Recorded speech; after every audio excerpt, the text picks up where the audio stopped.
përveç akshit, që ne e kuptojmë tani, vendi ku qarkulloheshin para më shumë se kudo sigurisht që grerat shumë do vinë vërdallët për ta thitur mjaltin. Jemi shumë okej në këtë pikë. Dhe të gjithë e dinë. Dhe ne nuk është se zbulojmë në një, po ndërkohë po një vend i tillë, një oazë shumë i kamur, ishin dhe bastet të cilat u mbyllën me bujë të madhe. Bastet këto, kazinat këto u hapën prapë, po bastet u mbyllën me një bujë shumë të madhe që Shqipëria tani po jepte fund një problemi shumë të madh, ku në çdo baton, në çdo 3-5 hyrje kishte një bastore. Dhe gjitha, dhe thamë, shpëtua ma kjo. Ndërkohë këto tani kanë një kohë të gjatë, edhe pse është bërë një bord i cili paguhet, është një kryetar që paguhet e të gjithë, befas tani këtu, kjo është ilegale. Që do me thënë kjo? Pse u mbyllën apo pse nuk po hapen? Jo më le të hapen ato, po pse ilegalisht si vazhduan dhe punon të edhe një institucion që bëri me kontrolin e tyre, një bord. Që do me thënë kjo? Për t'i rënë shkurt përgjigjes pse vazhduan, pse proliferuan, po themi bastet pas mbylljes, teknologjia që i mundëson përdorimin e tyre në mas është goxha e aksesueshme dhe ka ardhur. Edhe kur ndalohet. Po, dhe ka ardhur tërkohës në përmirësim. Por nuk është se u desh teknologjia që shmangu mbylljen TikTokut për dhënë lulëzim basteve. Bastet kanë një strukturë shumë kapilare në territor dhe nuk është se ka qenë nevoja për pasur VPN-rat e famshme për të realizuar. Ka qenë shumë e thjeshtë.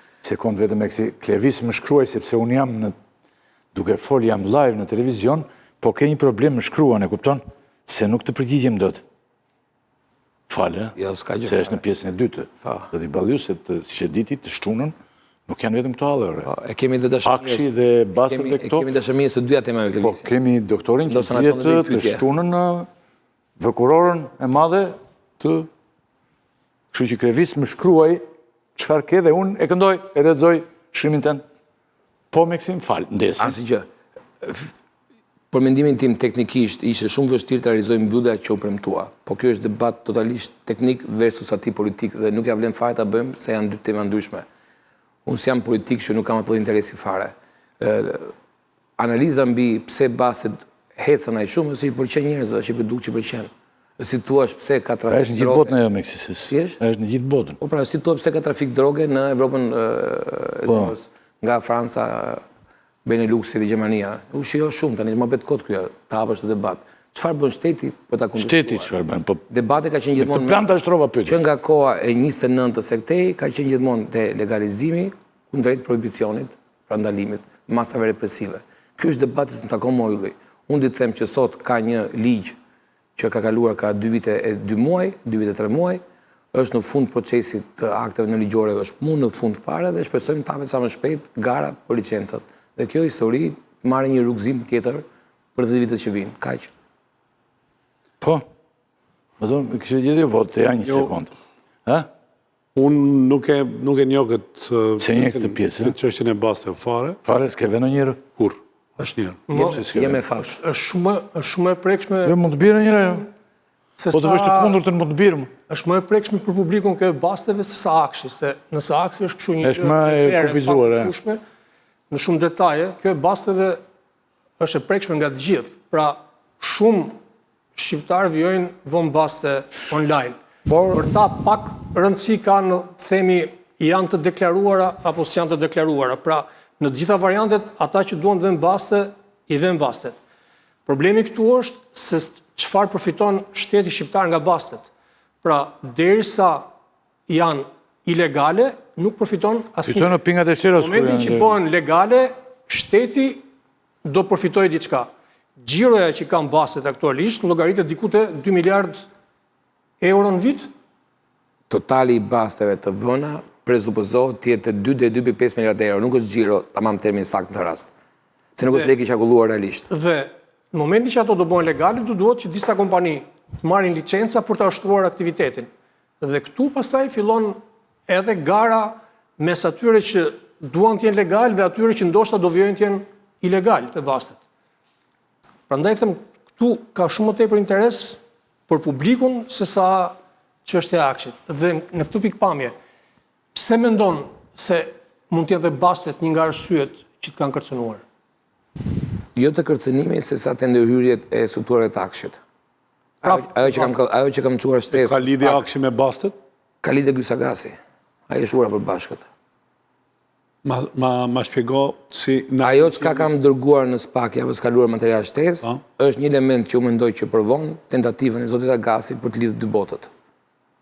Si bëhet kjo? Ka mundësi teknologjia të... Nuk është teknologjia në mes, është ai si person ndeset e tia. Prandaj thash që Ermali ishte të akshi, Gjysë ishte të bota nëndeshme. Të ndeset të tjera. Shkruajnë tani që për shembull kanë shkruar nëpër media pasuri e madhe kjo akshit. Paralinda Meko Çeshtat. Alfred Mezini. Tjetër histori. Tjetër. E kemi trajtuar, po është periferike.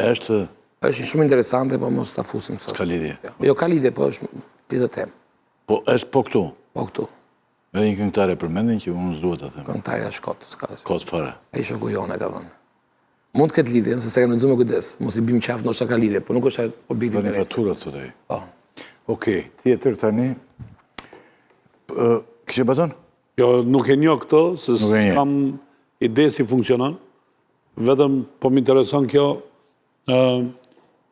që gjitha ato vrasje që kanë ndodhur në... Jo, mos kalojmë te vrasjet. Jo, gjitha ato vrasje që kanë ndodhur në Shqipëri për shkak të Basteve. Jo, nuk do të thoya kështu, më fal që ndërprej, janë aktorët që zakonisht bëjnë vrasje që intereson të Bastet. Nuk ka shere për Bastet në Shqipëri. Dhe mes borxhlinëve dhe atyre që do marrin parat, zakonisht se zgjidhen mes tyre me 2-3 grushta maksimumi ose një makinë që i marrin peng apo lejnë peng. Nuk shkon vrasja te lojtari me ato që duhet të dhurojnë lekët. Aktorët që përfshin të Bastet ilegale janë zakonisht personat që kanë kapacitetet forta në terren. Se si do mbledhin paran. Që i bie çun. Kanë rjet, kanë lek edhe. Lek, rjet dhe kanë forcën. Pra nuk u vran për Bastet. Bastet nuk kanë vlerën financiare të drogës, në asnjë treg të botës. Në Kolumbi nuk është problem bastatgjiu. As në Meksik.